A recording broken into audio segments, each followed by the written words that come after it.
Naomba nikujulishe Mheshimiwa Rais kwamba maelekezo yako yote ambayo umetupatia kuhusiana na masuala ya mazingira na mengine yote tunayatekeleza vizuri,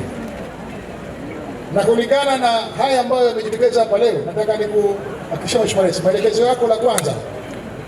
na kuhakikisha tunasimamia vilivyo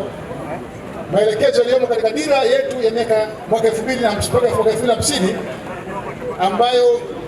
swala la mazingira na ustahimilivu wa mabadiliko ya tabia nchi ni moja katika nguzo tatu muhimu, pamoja na maelekezo yaliyopo katika ilani ya uchaguzi ya CCM ya kuhakikisha tunaandaa mikakati mbalimbali ya kulinda mazingira yetu ikiwemo upandaji wa miti, tumeyatekeleza vizuri. Na katika kuthibitisha hivyo, hivi karibuni Mheshimiwa Rais, tunatarajia kuzindua kupitia maelekezo yako mkakati kabambe wa utunzaji wa mazingira nchini. Mkakati huo unatambulika kama ni Green Legacy Initiative, ambapo katika mkakati huo tunatarajia kuhakikisha kwamba tunapanda na kutunza miti milioni 10 pamoja na kuanzisha na kuimarisha bustani za kijani zenye ukubwa usiopungua hekta 200,000. Lakini Mheshimiwa Rais, kama kwamba hiyo haitoshi, kupitia faida mbalimbali ambazo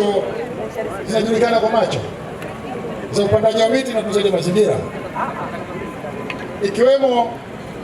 swala zima la kupata kivuli, kupata hewa safi, matunda na kadhalika. Lakini kuna fursa nyingi ambazo Mheshimiwa Rais umetuelekeza tuzitumie kupitia hii utaratibu wa upandaji miti na utunzaji wa mazingira. Na moja katika eneo ambalo umetuelekeza tuhakikishe tunalitumia ni kuhakikisha tunasimamia biashara ya hewa ukaa au biashara ya carbon. Mheshimiwa Rais, katika hili nataka nikuhakikishie Mheshimiwa Rais, maelekezo yako tunaendelea vizuri. Tumeshaanzisha kituo chetu cha carbon SMC kisheria, na sasa tupo katika hatua mbalimbali kushirikiana mamlaka nyingine za serikali kuweza kusimamisha kituo chetu kianze kufanya kazi mara moja, ambapo katika malengo ya dira tumepangiwa tukusanye zaidi ya shilingi zisizopungua dola bilioni 2 kupitia biashara ya carbon. Mheshimiwa Rais, lingine ambalo la mwisho nataka nikuhakikishie juu ya utekelezaji wa maelekezo yako, kwa kushirikiana na Wizara ya Nishati tunaendelea vizuri kusimamia mpango wa nishati safi, na yeye vile vile ni moja katika jambo ambalo kupitia upandaji miti na utunzaji wa mazingira na kwenda kusaidia mkakati wako huo wa nishati safi nchini.